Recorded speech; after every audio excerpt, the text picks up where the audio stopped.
Check the mic and make sure it sound right, boys.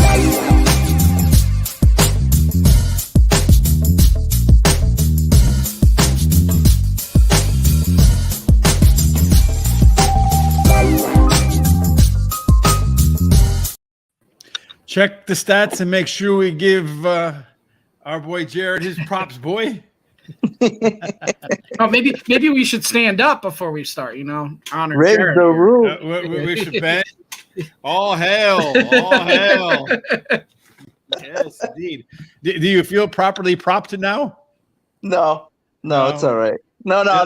You did turn an interesting shade of red. No, it's all good. It's all good. It's like rise to the occasion. Just continue to doubt me, and that's okay because that's what the fun of the show is all about. And if we make our viewers money, that's the most important thing. How could we ever doubt you? Because I get an endless stream of texts that would never allow me to doubt you. It's like Muhammad Ali reborn in text form. I am the greatest. There's nobody like me. Just trying to maintain the belt. Well, I mean, you do got to give him his props. All hail Jared last week after a rough start. Jared got off to a great Sunday. Did you lose a game on Sunday, Jared? Yeah, the Philadelphia game. That wasn't on Sunday. That was on Thursday. I'm saying Sunday. Yeah, I started off the Thursday and by missing it by half a point on the Eagle on the first half. If people would have taken your 6 picks and parlayed them together, they would have made a lot of money for little money. Yeah, they would have. Did you figure that out, or it's too late? Is there like a tool where you can go back? I mean, I can put 6 teams together. They're usually about the same, and I could tell you, I can do that. It'll be I did. That parlay paid me over 600. For how much? I would have paid more than that. You would have got more than 600. I made 600. I mean, from mine, I had a small investment. What's up, Ruben? Thanks for joining us tonight. Make sure in the comment section you give Jared his props, man. We got to make sure Jared understands how appreciative we are. We're trying to keep you guys green. But like I said, I told you guys, divisional game. The Jets did not slouch in that game against Buffalo, and it came to play. And that was a big heavy hitter for me last weekend. So that was, I had a lot to do with it. For the week, all juice included, our man Jared made $645.04, and that's after absorbing a $300 hit to start the week. So, golf clap for Jordan. For Jared, yeah, whatever. All right, next up is our man Sean. Sean pushed, and then after pushing, he won the other two, so he was positive for the week. $184.37. You're kind of worthy, not as worthy, but you're kind of worthy. All right. And then for me, I had an off week. I feel like I picked the right games, just couldn't get anybody to execute for me. Titans, thankfully, I was frightful, boy, when that game started, and they went right down the field, Kansas City. I was like, oh, here we go. 0-3 week, but fortunately, they managed to stay within that game, put it to overtime.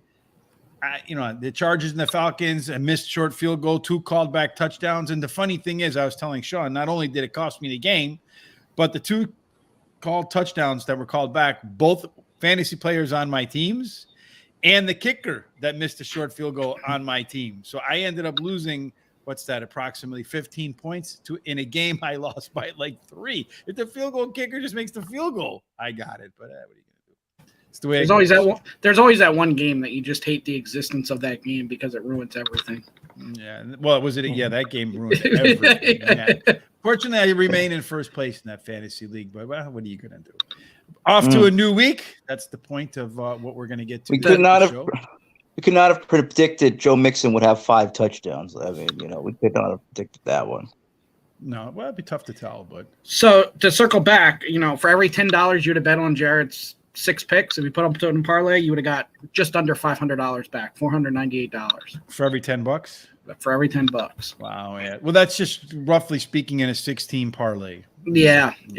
Not necessarily the 6 picks he did, but just generally speaking, that's what a 16 parlay. Yeah, when you're talking minus 105, minus 110, minus 115. So somewhere around just about $500 for every $10 you would put on it. Not bad. Put a hundo on that, and you walk away feeling really good. Then you would really throw rose petals at Jared's feet. Yeah, well. So with that big week, our man Jared pulls definitively into the lead, up $1,400, more than Sean and I combined, times 2 maybe even. But for the year, as a team, all 3 of us are in the green, thankfully, up over $2,000. So, Jared, maybe you might take a little bit of Tylenol, because I'm sure your back hurts from carrying us. Yeah. Well, no, we got to work together as a team, but we got halfway mark here. We're almost down to got 6 more weeks to go, so we got to maintain strong. 6 more weeks to go before what? We got 6 more weeks to go. There's like 8 weeks to go. 7 more weeks to go. We got 7 more weeks to go after this week, so we got to maintain. Was there like 9 weeks to go? Sean? Yeah, we're officially halfway. We've done 9. We got 9 more to go. We're just gonna add this to the Jared blooper section, but then you show that bottom line and Jared wins anyway. Right. So, in this week we have a lot of picks this week, so that's we could cover a lot of games, man. All right, wow. Jared and Sean both yesterday took the Falcons. Both down, that was bad. Down a unit. Yes, I guess Marcus Mariota making memes, trying to throw the ball like laying on the ground or something. And he threw 2 or 3 too, where he was running to the sideline and he just threw right back to the middle. I mean, this guy got a second chance, and now he's literally trying to. One week, Carolina decided, hey, I want to score some points. Well, they ran all over that defense, and unfortunately, I played Patterson, and I did not play Deontay Foreman. I got that backwards too. And then, of course, I had the kicker from Atlanta again, who missed 2 extra points in my fantasy team in extra points. The missed are -1. Did you just change his name to You Suck? That's what he just said. That's Jared's opinion, so if you see him, you smack him, not us. All right, so they both got off to a tough start, but we're going to roll right into this week's games. Jared starting us off with the Seahawks and the Buccaneers, the Seahawks being a big part of the Jared success story this year. He's been riding those Seahawks, putting them in his money line plays, catching plus lines and catching winners. So he's on that Seattle train once again. I got to stay with the hot Seattle. Why they're going to win in Germany. It's a neutral site. They played in Italy. Where are they? Seattle playing? Has been so effective during this win streak. Effective, not just in the passing game, but in the running game. What could you say more about Kenneth Walker III, the guy from Michigan? I mean, he's been outstanding running the ball, and Tampa Bay has been terrible at stopping the run this season. This just plays right into Seattle this week. I love this spot. I'm going to continue to ride with the Seahawks until they prove me wrong. I'm going Seattle on the money line this week in this game in neutral at Munich in Germany this week. So that's all I got to say about that. I stayed away from Seattle this week. I can definitely see it. I hope they win. I think they're going to win, but it just scares me. Not enough plus there. Tampa Bay could show up any week, and we could also get the old Geno Smith any week. So there just wasn't enough. If they were a little bit more, plus 170 somewhere in there, I would have definitely jumped on them. But plus 2.5, plus 127 just wasn't enough for me to jump on Seattle this week.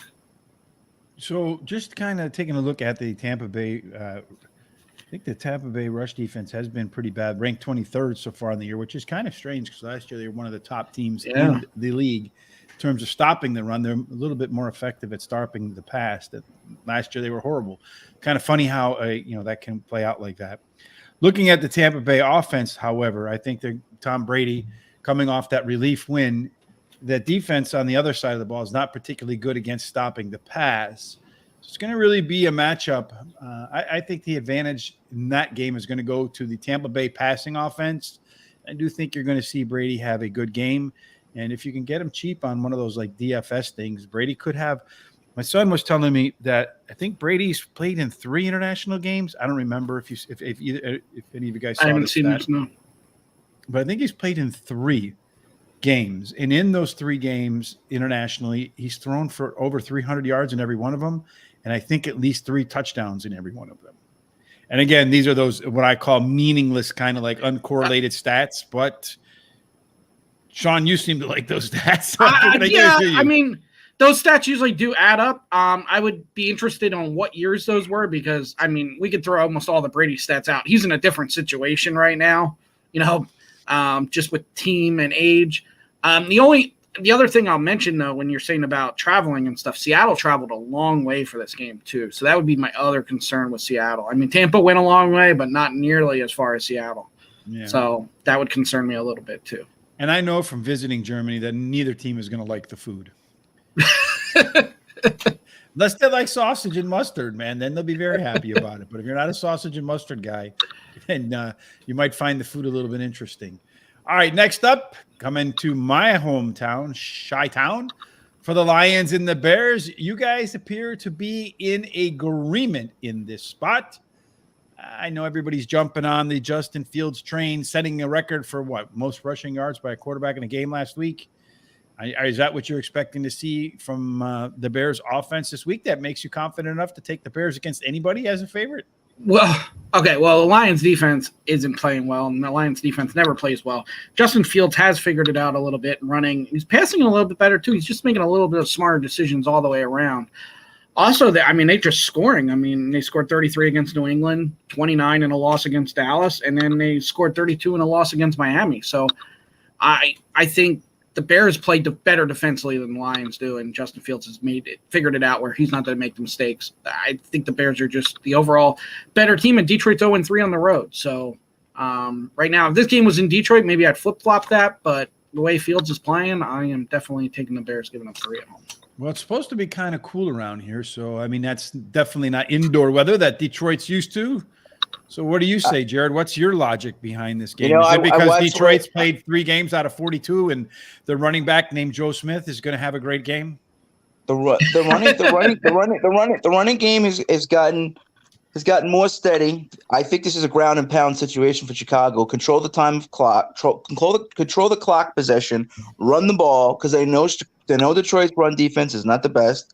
It's been pretty bad, and they finally got Cole Kmet and Darnell Mooney really going in this in the offense. So Chicago has figured something out. It's working for them. I think they're going to continue to roll. I'm not going to bet against Chicago at home. I love the Bears in the spot this week, so I'm with Sean. I like the Bears. I think they'll cover. So every week we talk about the square sucker bet. Just looking at the line, the Bears -3. And you're getting plus 100. Now, I look at that line there, and that's the thing that makes me go, They're at home. They're supposed to be the better team, yet they're saying, here's even money for you to take them at -3. That doesn't concern either of you? Not really, because it is a division game, and the Bears and Lions – I think the public would look right now, the Bears-Lions being about the same team. But if you're looking at what's going on right now, the Bears are playing a lot better. I think this is a public betting game. If you look at that, I think it can be 50-50 with the 3. So it doesn't scare me too much because it is the Bears we are. But I mean, what I'm saying is the Lions shouldn't be plus 100. It should be -110. I thought the line should be 125, maybe. I thought it should be +6. Honestly, I thought the Bears would be +6. I'm not saying that. I'm saying that instead the normal line is going to be -110, right? So if the two teams are considered equal on a neutral field at the Bear Stadium, you're getting the 3 points. So what they're saying is it's an even game, right? Right. Yeah. So they're saying it's an even game. 99.9% of the time on a game that's even. The home team laying 3, the line's not going to be plus 100. It's going to be minus somewhere around 110. So the fact that Vegas is saying, hey, look, we're going to give you not only the team that's playing better now, that looks better now, they're at home with just the minimum home line for 2 even teams. And as a bonus, we're going to give you a plus line. I read that straight up as square sucker bet. The only reason they're giving you a plus line is that what that's telling you is probably by tomorrow – That's probably a pick 'em by two. Yeah, it's probably a pick 'em. No. It'll be -2.5. So it's definitely people are betting the Lions. Actually, is what that's telling you. That line's in a move, and unfortunately, I don't think we get that line. But no, the Bears will win by a field goal now because that line will probably be down 2.5. You could have had 3 yesterday. Well, you're still getting 3 now. What I'm saying, Jared, is that because the line's plus 100 and not -110. Like most lines are, it's done a move. It's suspicious to me, is what I'm saying. Yeah, it's an assessment. But what has Detroit shown you over the last two that makes you think that they could go on the road and they're going to win at Soldier Field? Well, they don't have to win. They just have to be within 3, right? For the Detroit side to win if you're going with the points. Again, just running through the logic of how things work. If 2 teams are equal on a neutral field, the game would be a pick'em. Now, the home team in this case is the Bears, and because they're considered even, it's -3.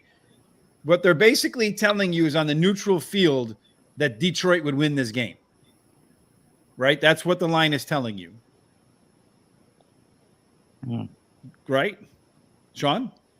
A little bit, but it also they're saying Detroit would win this game by 0.5 point. That's exactly what this line is telling you. We talk about this all the time too. Or I talk about this all the time. Right, like a morning line in horses, they're not exactly telling you the Bears are going to win this game by 3 or the line. They're telling you that's how the public is going to bet it.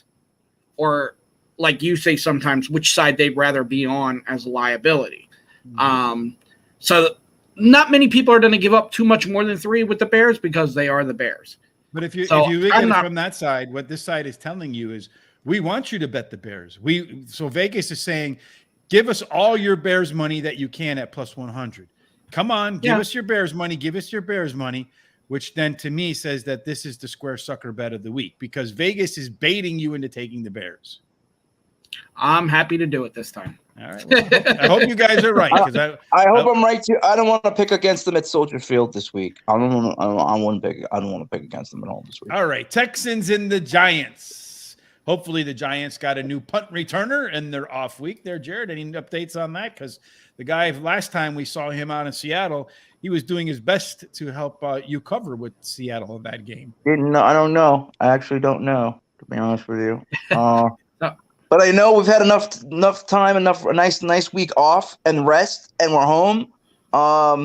And this is terrible run defense. We're going to go against the worst run defense in the league here. And this is going to be get the ball, run the rock. Barkley, 150 yards rushing this weekend. This is going to be offensive output for the Giants. But, I'm not going to say I'm not scared of this Texans team. I know the record doesn't reflects, that's horrible. But they hung in there for that first half against Philadelphia. They made it a game. They were able to score points. And, I think they could keep it reasonable maybe for the first half of this game before, it could teeter. I mean, I could see them scoring 20 points between 17 and 20. And, hopefully Giants aren't complacent. They keep the gas pedal running. I can see 27, 23 maybe game. And I think I'll go with the over this week. You're going to go the over this week. Both teams can run the ball, I think, against the other team. Both pass defenses might be a little bit better than their run defenses.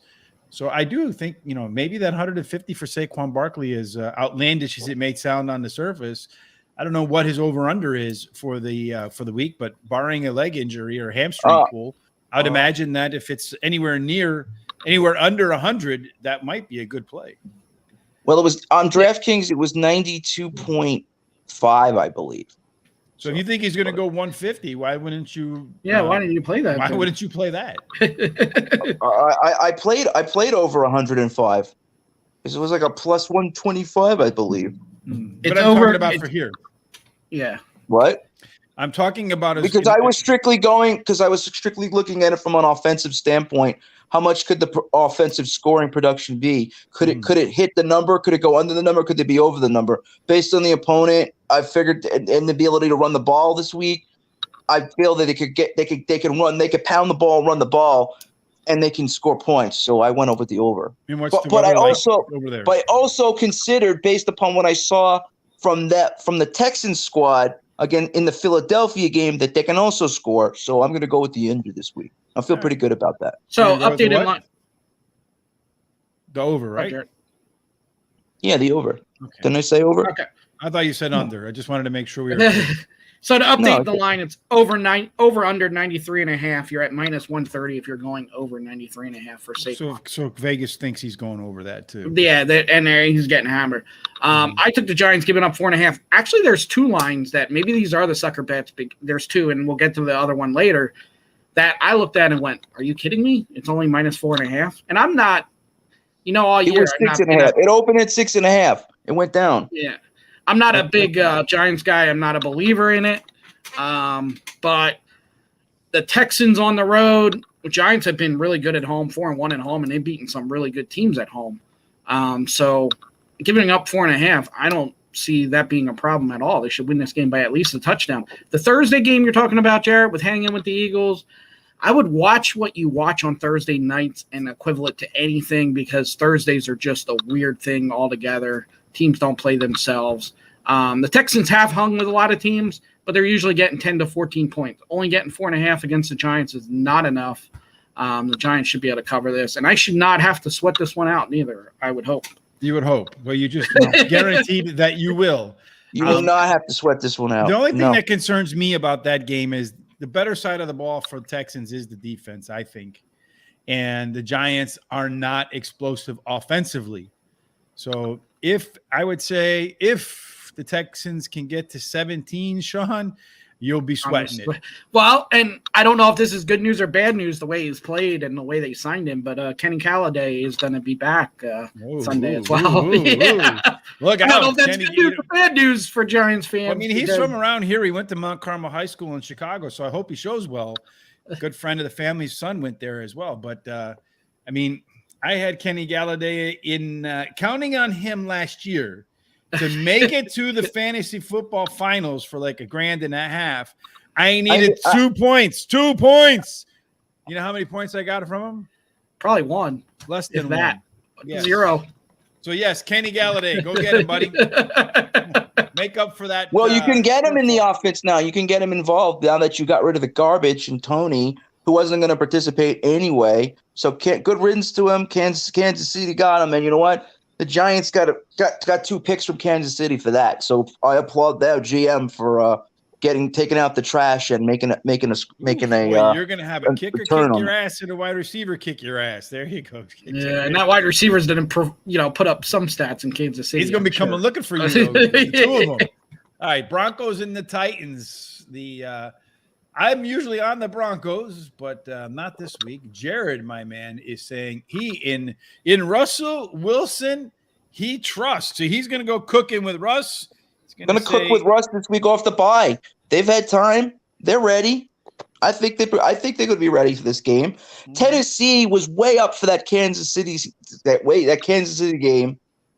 Took their foot off the gas.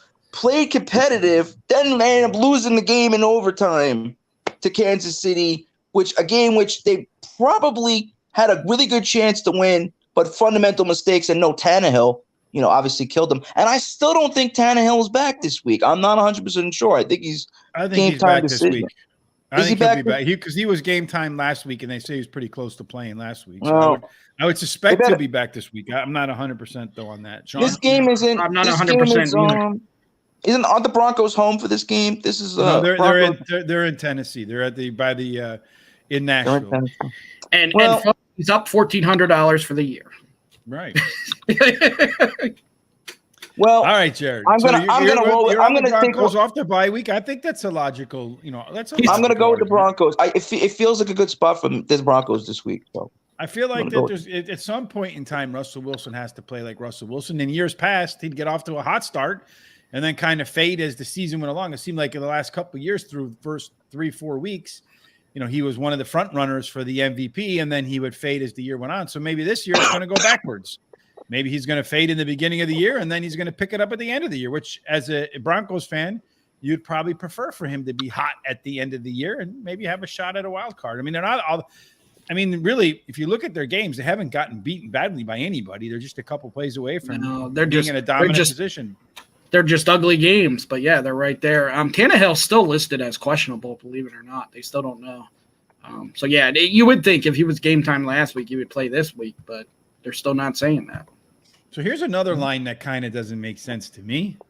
Is this your other square sucker bet, Sean? No, Cowboys because only laying I 4? no, I touched the other square sucker bet, but I could see your point here. I mean, just stayed away from it. Early in the week, Jared's texting me, take the Cowboys now, -5. It's going to -10. And now No, it's I actually said, gone to grab it at -4. -5 if you can, which I did, and I felt good about that. And now the line's moved to 4.5. So it's actually down. It's actually down to 4. And you did now tell it's me, 4. Okay, I have the receipts if you want. You did tell me it's going to go to -10. it's all right. It's all right because the Cowboys are going to win this game. They are going to win this game. So I have no doubt they're going to win. I mean, it's going to be cold up there this weekend too. By the way, I think by this time on Tuesday, I know they're going to play Sunday, but on Tuesday it's supposed to actually snow here all day long. Which is yesterday golfing, tomorrow snowing. I'll be building snowmen, Really? I guess. You're supposed to get snow on Tuesday all day long. May or may not stick, but it certainly make for a sloppy drive around the city. In any case, Jared, the Cowboys, being a Cowboys fan throughout the years, there's one place that they've seemed to struggle no matter how good the team has been. And there's been one quarterback that seems to beat them again, no matter how good the team has been. And somehow, some way, Aaron Rodgers finds a way to beat the Cowboys, I think just about every single time. So I don't know. I will say too, and the reason I stayed away from it actually is just the whole Prescott's been playing good since he's come back, but he just with these big games, and this is going to be considered a big game because it's going to be that 425 game that everybody's watching. He kind of lets down. Rodgers usually steps up, not this year so far. So I just had that concern with that 4. I just had that concern. One of those teams that not this year at all. I know they're another one of those teams that just looks terrible on paper, but the reality is, I mean, they've outplayed a lot of their opponents that they've actually lost to later on. Like last week, for example, they destroyed Detroit on the field, just not on the scoreboard. I think 4 times inside the 20-yard line without a point. Detroit got 2 drives, managed to convert on both of them, and that was it. Yeah, it was just the 4 that got me. I mean, if again, you want to take an alternate line at -2.5. I see them winning. They could struggle and win this game by a field goal. I can see honestly. I can see the Cowboys losing this game outright. Well, and I could see that too. That's bold. That's bold. Okay, all right. I mean, they probably won't because the defense side could be right, but I don't see it. I don't see it. I think that because Jair Alexander is a good cornerback, right? He's going to be probably on DD, right? Not DD, CD. CeeDee Lamb? Yeah, CeeDee Lamb. I got him confused with DD Westbrook for a moment there with CeeDee Lamb. I don't know how I could confuse those two, but in any case, he's probably going to try to take away CeeDee Lamb. And then who's going to show up on the other side of the field? I mean, Pollard's going to kill them. Pollard is going to run down their throats. They're going to run the ball with Pollard, and he's going to have a big game. Packers defense is not bad. Their run defense is horrible.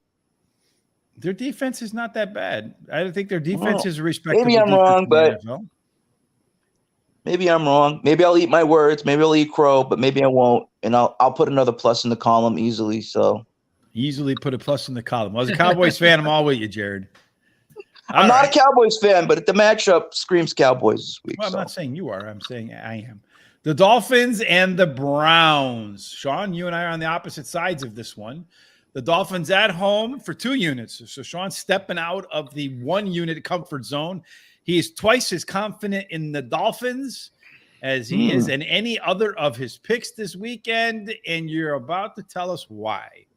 Well, this is the other square sucker bet. I saw this, and Browns are not going to be able to keep up offensively. They like to run the ball. They like to keep it close to the best. Miami's going to come out and just score.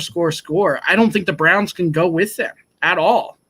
Here's the -3.5. Dolphins have been the better team all year, and they will continue to be the better team Sunday. And like I said, Browns cannot compete offensively. And I don't think the Browns defense is good enough to limit the Dolphins from scoring, more than 28 to 35 points in this game. Mm-hmm. So I see that, again, Dolphins should win this game by at least a touchdown. But here's the problem, I think, is that the operative it always should. It always is should. But when you can pound the ball and I'm not in bet this game, but I'm gonna agree with Rich this week. This is a suckers game. This is the game where everybody got money. What? Why? He's No. winning, Rich. He's I winning, know, Rich. I know. No, I like the Browns this week. I like the Browns for the upset outright. They're going to run the ball. And when you can run the ball, you can keep the ball. You can control clock possession. That's going to keep the ball away from Miami. That's going to keep Miami from scoring. And this is a spot where I love the Cleveland Browns this week to win this game. That's what I'm going to say. Win the game. To Oh, win the game. Win the game. So, and you don't have him as a money line? No, I'm not. I didn't play this game. I'm telling you, that's my personal opinion, though. Mm-hmm. I just go through the algorithm. The algorithm says that this is a 50-50 game between the two teams. And with 50-50 game between the two teams, and I'm getting 3.5 points. I think the Dolphins might add to the list of 2017 games this weekend, and I'll be happy. yeah. I don't know how the Browns defense is going to stop the Dolphins to not score, to keep it like that to 20. Well, I mean, the one, and I'm not wishing this on anybody, but one hit to Tua and that offense completely changes. And I do think there's one thing that Browns defense can do, and that's get after the quarterback. And we've seen Tua under pressure at times struggles, and he is a smallish guy for the NFL. He does, but when Miami's best, and I know their coaches see this, and sometimes they go away from it, but when their best is that 3-step drop, get the ball to the receivers, get it to Waddle and Hill. Do not drop to a back that he's going to get pressured and sacked and hit. You got to do the 3-step drop and get it to those talented receivers. And, I mean, Waddle, when Tua's in, Waddle is really, really good. It's when Tua's out that nobody seems to want to look for Waddle. So, it's just when he's out, it's the Tyreek Hill show, which is understandable. Well, Myles Garrett's going to lay a can of what on Mr. Tua this week. But see, the ball should be coming out of his hand before he even gets a chance of that. Mm-hmm. So as long as they keep to the game plan and do that. Well, that's the one thing I feel like if Cleveland could stick to the game plan, Miami's rush defense is not all that good, and they have not played against some of your better rushing teams as of yet. They are going to square up against one of the better rushing combinations in the league, particularly Nick Chubb. I think they're going to get a belly full of Chubb, and that's what's going to keep the game close. I don't know. What's the over-under on Chubb's longest run? I could see him busting one off for over 40 yards, Sean. I'll look that up. The only thing I'll say is I agree that they can do that, but the Browns' trick will be keeping this game that it doesn't get, that they're not constantly chasing, and they stick to that game plan. The one thing, though, about Jacoby Brissett, though, is he takes what you give him, and they kind of inch the ball down the field, and then, boom, there's a big run from Chubb. And as long as Jacoby Brissett plays a game where he doesn't turn the ball over, I think they'll stay in this game. To me, that's the key. If he does turn the ball over, then I feel like then Sean's going to get his 2 units, and I'm going to take the L. The longest rush for Chubb is 17.5 yards. What do you think? I think he'll get one for longer than that. 23. 27, 23. He typically should be able to get a run over that. Because the run defense there is not particularly strong, and they haven't played the best rushing teams. All Plus, right, if the game does even start, it's 14-0 or whatever, they're going to hit them with that surprise draw, and Chubb should get a big run. Or 3rd and 20 and something like that. And they run it for 18 yards. How that works every time, I have no idea. But all right, so Jaguars and the Chiefs. Sean, you're the only one taking any side in this game. You like the Chiefs laying 9. Trap game. Don't you feel Trap game. Don't you feel like this current version of the Chiefs plays to the level of the team they're playing? Well, that's what I was going to say, though. Do you really think the Chiefs are going to struggle against another below-average team at home and not just blow them out? They did it against Tennessee. They're not going to blow out the Jags. They're not going to blow out the Jags this week. And the Jags just, besides Travis Etienne, Lawrence is still struggling. Christian Kirk has been all right. That combination's worked out pretty well. I feel like he's starting to find the Evan Ingram a little bit as well. And I do think that Etienne, his running ability has kind of opened up the offense since he's been the guy that's the predominant ball carrier, with James Robinson being up in New York now. Again, the trick with that is then it'd be that they keep this a game and it doesn't get out of hand. And I just feel like Kansas City's not going to struggle at home again against a below-average team. And Lawrence is going to make a mistake or two in a hostile environment. And if he does that, I don't see the Jacksonville defense really stopping Kansas City. Kansas City's got some new pieces with Tony and stuff. It was only week 1 last week. We'll see what happens. Well, he's going to have a bigger role this week because Mecole Hardman is out. Right. And so is most likely the I can't remember his name. The other running back, not Clyde Edwards-Helaire or not the Isaiah Pacheco. It's the other guy that catches a lot of the balls. He used to play for the 49ers. Oh, man, I can't believe I can't remember his name. Yeah, anyway, that guy, he's not going to be in this game most likely. So I think they're going to have two pieces of their offense that have been key, particularly passing of late, are not going to be available in the spot. Oh, come on, Sean, help me out with this guy's name. It's on the tip of my tongue. I'll find it. What, I don't see them struggling. Is it Jeff? No, is it Jeff? Yeah, no, not that. No. I know his name. It's one of those things that's escaping me right now. All right, Colts and the Raiders. Jared McKinnon, yes. Yes, likely not going to play. So I think that could be, those are two guys that I think he's relied on lately in the passing game that are not going to be there. So he's going to have to throw to Clyde Edwards-Helaire. I'm not sure how that Isaac kid can catch or not, Pacheco, whatever his name is. And so that'll be interesting to see if that, those little dump offs, you're going to see a little more Clyde Edwards-Helaire this week. So, Sean, and the Titans and the Colts and the Raiders, you're going to take the Colts to score under 17.5 points in this game. You have no fear that at some point there's going to be – they can't go zeros forever. Okay, well, Sam Ellinger at quarterback. You got a new head coach who has no head coaching experience. You have an offensive coordinator now that's, 30 years old that has no experience. 17.5, I just don't feel like, and the only worry I have here is the Raiders defense. What if they go absolutely let's just call crazy Balls play after crazy play? Yeah, I think that's what they're going to do. I thought of that, but can you really do that with Sam Ellinger at quarterback the way he struggled? That's, But at this point in the season, what are you struggling would be the Las Vegas Raiders offense at times. It's there, and then you think the offense has nothing to do with my bet. The offense has nothing to do with my bet with the 17.5. As long as they're not giving any points offensively away, which I don't think they're going to do. I just think they're going to score. You don't think that the Colts defense will generate? I don't think Derek Carr is going to give points away. So that's where my 17.5. Sometimes he does. Yeah, I know, but I don't see it happening here. I see it being real big learning experience this week with the Colts Saturday and the new offense. Is that a first? Is that a prop? I find that one of two things happens in this situation when you have a new coach. They're either completely inspired, in which case they'll explode on offense, or they're completely demoralized, in which place they won't do anything on offense. It's going to be, I think, an all or nothing. So this is going to be one, Sean, that you either win comfortably, right, from beginning to end, or you lose balls on it. Or by halftime, you're going to be, what the hell was I thinking? Yeah, if they have 14 by halftime, I'm going to be in trouble.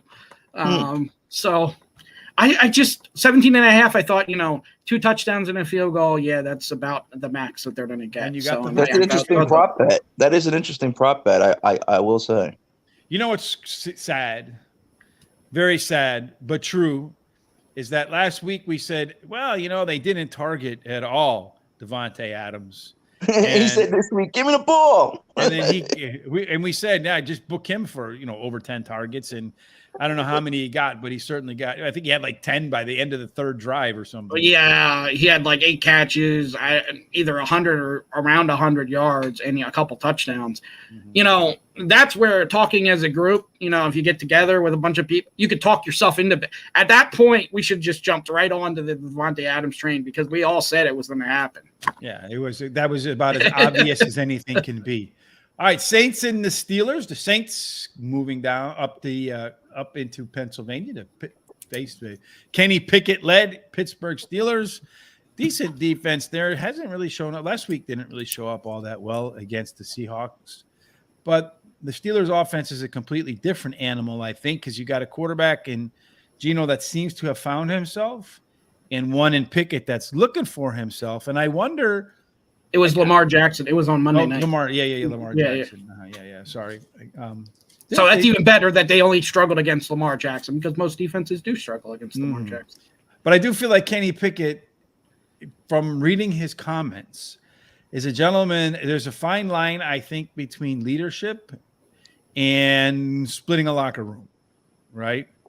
And The Aaron Rodgers effect. No, if you're a rookie, right, and you're calling people out, right? Yeah, it shouldn't. You're just not mature enough yet that you don't know. You're not. That's the rookie mentality. Well, my thing is, if you're playing like lights out, right? Let's say you're the first round draft choice and you're playing lights out, and it's clear that you're a possible potential MVP down the line, Super Bowl caliber quarterback.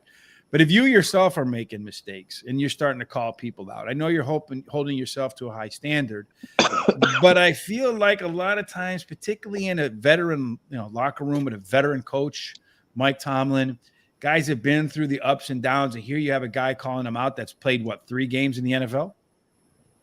Sometimes I think that might not, whatever. I mean, 3 games, maybe he's been the starter. And the one game that they did win with him as quarterback, he got subbed out for Mitchell Trubisky, and they managed to come back and win. So it makes me wonder what the veterans think. Do you know what I'm saying? Yeah, it's a tough thing with a quarterback because I hear what you're saying about a rookie, but then there's also people that want that rookie. You're the quarterback. You're the leader. They want that person to come in and take charge. So he is in a difficult situation. But the difference is they want that guy to come in and take charge behind closed doors. Right. Well, absolutely. Right. They don't want the guy in front of the reporters showboating like, hey, I'm in charge of this team now. They that's like a last resort when somebody doesn't listen. Yeah, that reminds me. Yeah, get a little bit of that moxie that cost his ass in the NFL. We got a little bit of that Ryan Leaf kind of shitty. I'm sorry, pardon my French. Swagger, badass attitude that ran him out of the league, and that's kind of what Pickett is exuding right now. Yeah, and I can see if you were playing really good at an elite level, you've thrown 8 touchdowns and only 1 interception, your team's won 3 games in a row, but this kid is, mouthing off, and that's a credit to Tomlin. Tomlin needs to quiet that noise and settle that down, and he's not doing that. So I'm sure there's behind the scenes talks, young man. You can't call your teammates out in public until you've done something in the NFL, right? Exactly. And then first you have to address them behind closed doors.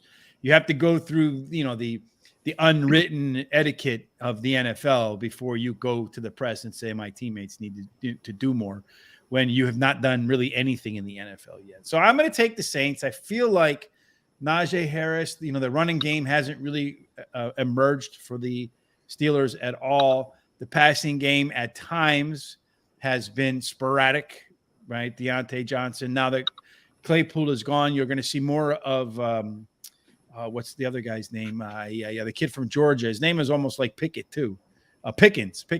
Yeah, Pickens. Yep. Who I think is going to be a hell of a receiver in the NFL. Kind of reminds me a little bit of a younger version of AJ Green. So I wouldn't be all surprised to see Pickens and Pickett become a big thing in Pittsburgh, but I don't think they're there just yet. So I think that Saints defense is good enough to keep them in the game. I think this game's going to come down to kicking, and the Saints win maybe 17-20, just like every game last week, and win by 3. So going back to what you said, Pickett has started 4 games. He came in against the Jets game, and now he started 4 since. I will say on that, he did come in against the Jets game and just kind of thrown in the wolves, did well. The Jets ended up winning. He's had 3 road games. He's only had 1 home game, and he only threw for 67 yards in that game, but that was when Pittsburgh beat Tampa Bay. Right. So but that was now also the game Mitch Trubisky came in and saved him at the end. Right. So this is only his second home game, maybe only his first that he'll actually play from start to finish. The other big note to this game, and I was actually going to lean Pittsburgh, but I just couldn't with Pickett and how their offense is playing. TJ Watt does come back this week too. And no matter how effective he can be, he adds a lot to this team just emotionally and everything else, especially. He's a hell of a defensive player. But the Saints get Landry and they have a Chris Olave. That's what has Landry done at all? Well, they get him back. That's a plus for the Saints offense in this game. The best player on the field offensively is Alvin Kamara. I mean, there's just no question about that, right? So if there's any chance that the Saints can run the ball against the Steelers defense and get Kamara involved in the pass and the running game, I think that's the one difference maker on the field. And I do believe that makes a big difference. I mean, I probably would rather have slightly right now Andy Dalton's experience over Kenny Pickett's upside. They have moved the ball pretty well with Andy Dalton. He just has to make sure he doesn't provide the other team with points. And I'd be concerned with that if TJ Watt can be effective with pressuring and that home crowd in Pittsburgh. He might have to still take it easy with coming back from that pectoral situation. If he's 100% healthy, then, he should have that he should have that upper, pull, push strength. Body strength. To push back that, the line, to control the line. But that's question mark, so. Cardinals and the Rams, two teams that are in desperate need of a W, Sean. Oof. You're touching this one? I wouldn't touch this one. You have Kyle Murray arguing with everybody, arguing with the coach, arguing with DeAndre Hopkins, arguing with the press. And the only thing he doesn't want to argue with is Call of Duty, apparently. But the Cardinals here on the road in another game I suspect is going to be a tight game again. Both offenses are absolutely struggling.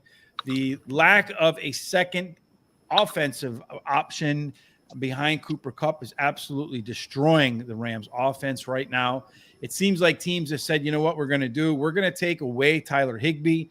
We're going to roll the defense towards Cooper Kupp, and then we're going to make you guys either run the ball with an ineffective running game or throw to your secondary receivers. Allen Robinson was a little bit more involved last week. I think in order to get this game, he'll have to be more involved again. And Murray's questionable, Rich. He's questionable. I don't know if he's going to play with that. Well, they both are questionable, and Stafford is like hour-to-hour game time decision. So that's concussion protocol. I don't know. So both quarterbacks are questionable. That I would think Murray's probably more likely to play than Stafford. So that helps you in that end, Rich. I just don't see either team being very good in another game where I can see the game, just like the game last week between Tampa Bay and 9-6. Yeah, I can see that. I can see this game coming down to the end, and the Cardinals they're ahead. I don't know, 12-10, some stupid score, and then the Rams kick a field goal at the end of the game or have a field goal attempt to win it, but less than 3, right? Something like that. Something like 20-21 going into the last possession, and then it's either win or lose. So now we're all kind of in agreement with that. I want to look it up. Wasn't it at like 40 or something? Wouldn't the under almost be a good play in this one? Especially with the statuses of the quarterbacks being real questionable.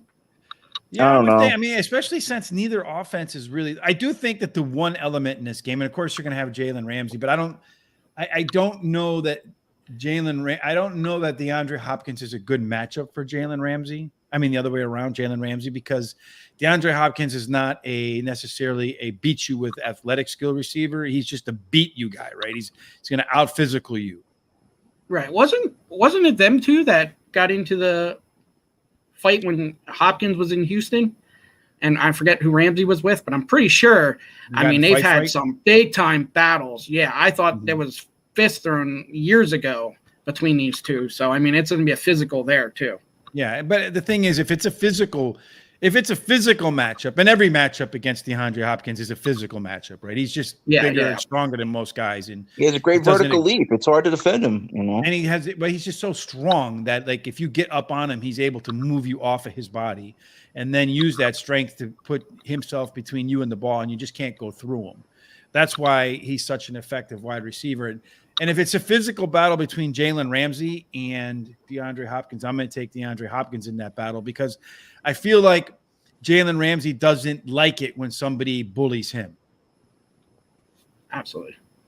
All right. And it is 40, the over-under. So, it's right at that borderline. Way under. Way under. Well, one game I don't think is going under at all is the Chargers and the 49ers. I'm on that over train again.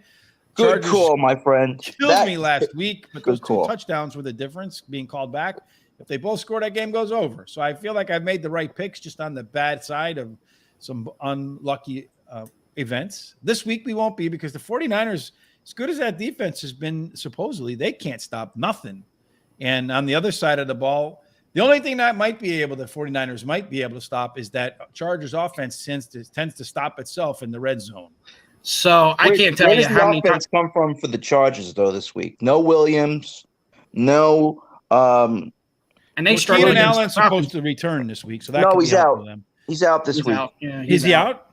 Yeah. Oh, I had read that he was planning on playing this week. All right, well, They're both out. They're both out this week. Yeah, I don't really know that.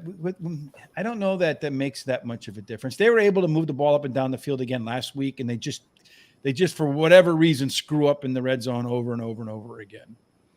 Yeah, I can't tell you, though, how many times I've played Chargers, and I've stopped playing Chargers and overs because you just don't know with this offense. They could come out and score 42 points in this game, and then they can do what they did last week where they'll move the ball, and then they'll fumble the ball, and then they'll go for 4th and 1 and miss it. They miss field goals. It's just – yeah, they just are. They are the what Atlanta is otherwise known as a cluster mess. They gave that game away. It wasn't so much the Chargers earned that win. Atlanta pissed that game away last week. Completely. You're just foul-mouthed today, Jordan. Jared. I don't know. I feel like 45 is about I can see this game.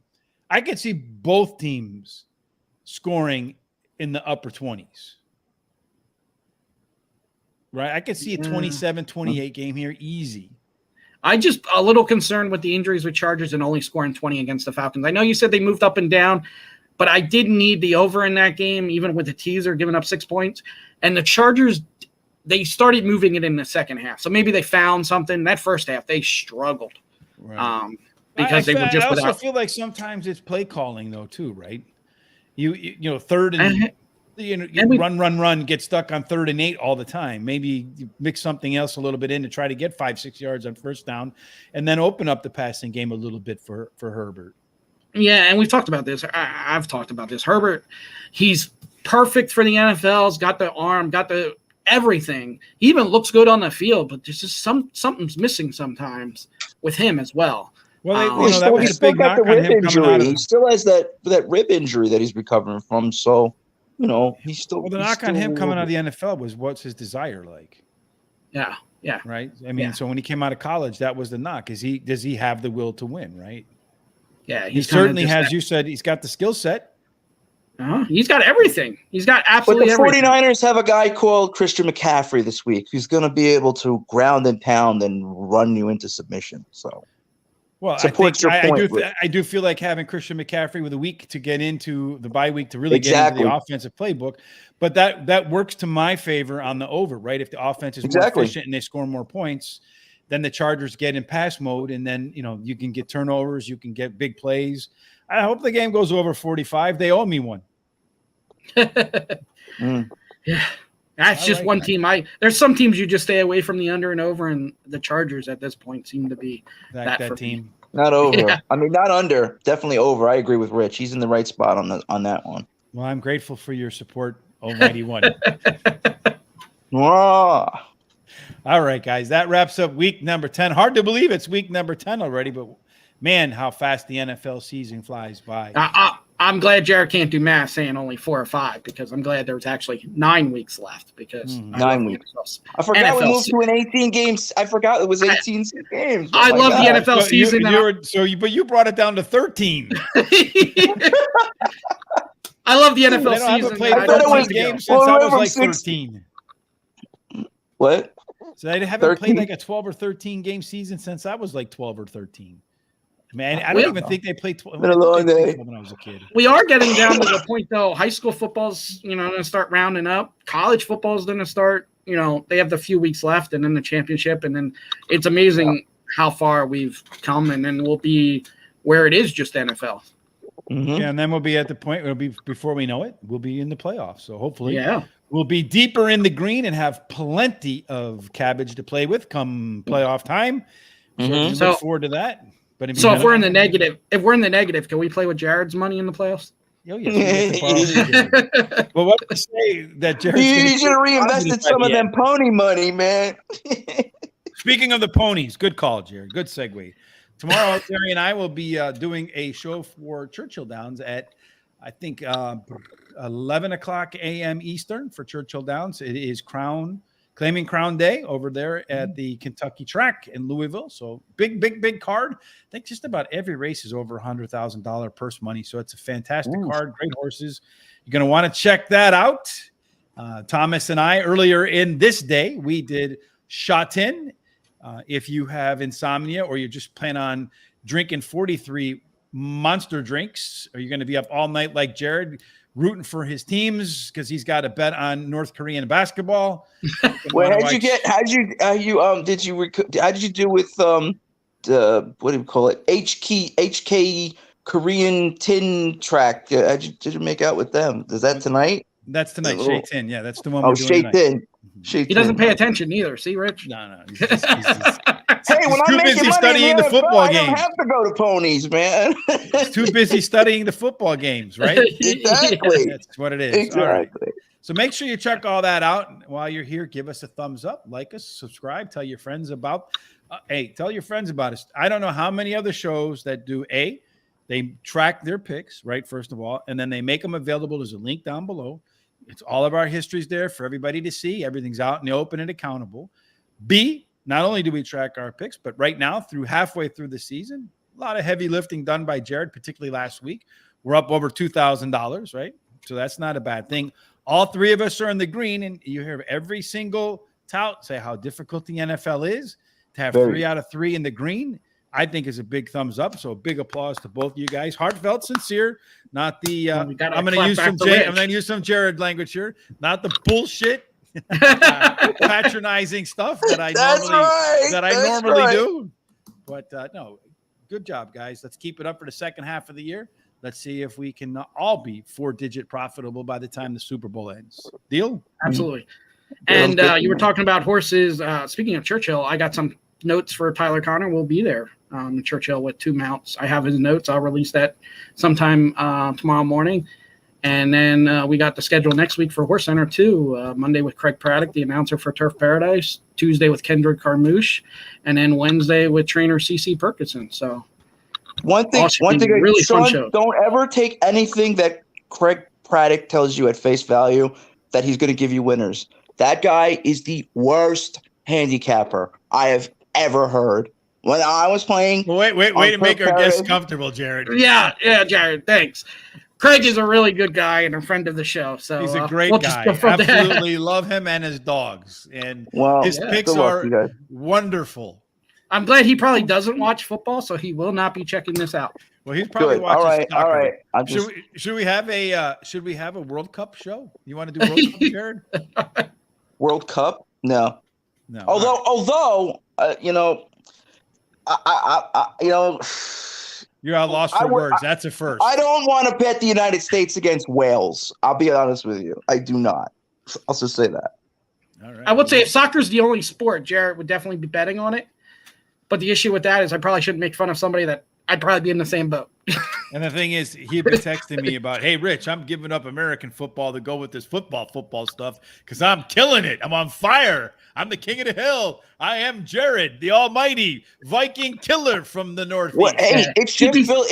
Hey, look, invitation open. I'm going to Vegas in May. You guys want to come? Want to make an appearance? I'm just saying. Well, you keep on making money like this, you could pay for us. We would appreciate it. Yeah, if you could pay for us, we're there. Yeah, dude, we're there. You gotta give us gambling money though, too. No, I'm sorry. I can't do that. Maybe I'll buy you some drinks, but that's about it. But yeah, they're free in the casino. Way to go, Jared. Such a giving person. We appreciate it. Exactly. All right, guys. We've been burning up too much clock as it is. No matter what you're doing this weekend, whether you're giving out free drinks at the casino in Vegas, or you're betting at Jared's picks, or you're going to go ahead and look at Shay Tin tonight because you cannot sleep, Churchill Downs, no matter what it is you're doing, we hope that it only ends up in one place, gentlemen, and that can be where? End zone. Absolutely. Thanks for joining us. Have a fantastic weekend. Look forward to having more fun next Friday night.